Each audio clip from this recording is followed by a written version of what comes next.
when you're looking at the different pyramids and temples and ancient sites from Egypt and Africa and South America, what do you think is the purpose of how they were built, of the purpose they served?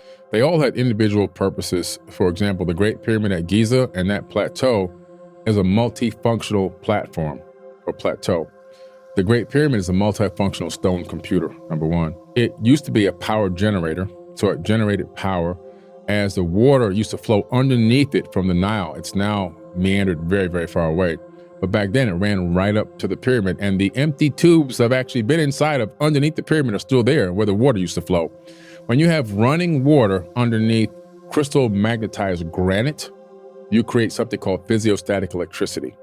Those ions rush up into the chamber and they would go into the Grand Gallery. The Grand Gallery used to have resonating rods. Now the rods have been removed, but the slots where they went up the Grand Gallery are still there till this very day.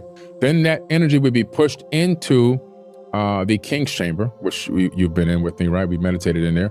Inside the King's Chamber, now that area is like a fusion chamber, and the energy would shoot up through the top, through the apex, and now you have wireless energy. Nikola Tesla tapped into the same exact understanding of how that worked and duplicated it with the Wardenclyffe Tower. Now that wireless energy would transmit around the area, and the crystal granite obelisks would capture it. And then if you had something called a JED, a DJED, it looks almost like a Tesla coil with a cable coming out of it. You'll see it in Egyptian hieroglyphs. It's connected to light bulbs and other technologies, electric gold plating. You can then power it wirelessly from the ambient electricity that's been transmitted from miles away from the Great Pyramid. That's just one purpose.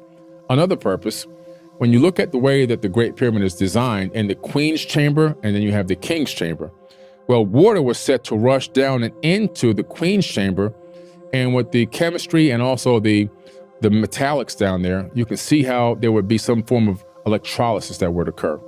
And I'm not the only one that has this hypothesis. Engineer Christopher Dunn had the same exact hypothesis as me when I finally talked to him on my podcast.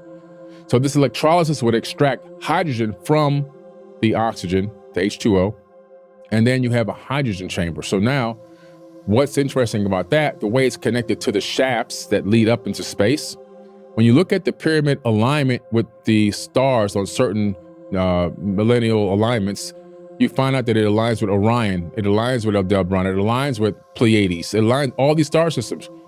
And what is the frequency that we transmit information on right now from a standpoint of trying to connect with ET? We transmit on the hydrogen frequency because it's the most widely abundant frequency in the universe.